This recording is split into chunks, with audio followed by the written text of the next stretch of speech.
If you start seeing patients because you think you have a contract when you're really just through the credentialing process, you're going to get burned on all of those claims. The second piece, sorry, I'm just fooling around with my computer, is the contracting process.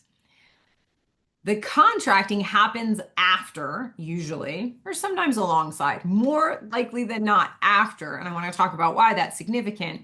This is when the insurance companies send you a contract to become in network and they outline the legal terms. And I want to say include your reimbursement rates, but I would be lying to you if I told you that they sent them to you directly without you having to beg, borrow, and steal. But the contract you sign, your John Hancock, hopefully, more than likely, the fee schedules are not there, but they should be there. This basically is a legally binding relationship between you and the insurance company.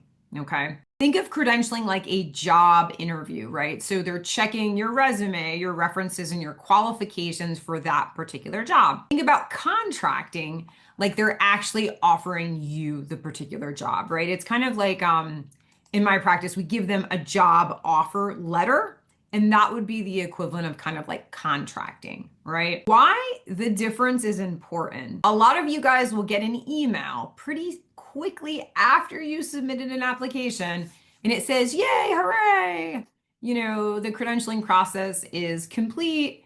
But they do not tell you that they are moving on to the contracting process. They will say to you the credentialing process was completed on May 23rd, 2025.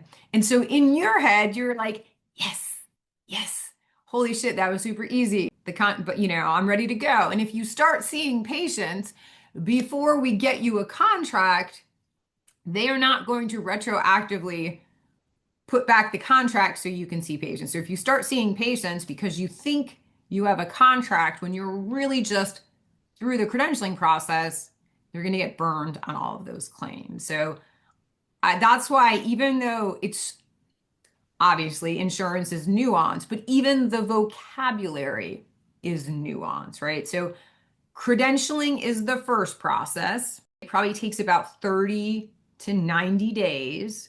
Once you are vetted, then you move on to the contracting process where they actually issue you the contract. And then, only then, once we have the contract, can we then go ahead and see patients and bill insurance.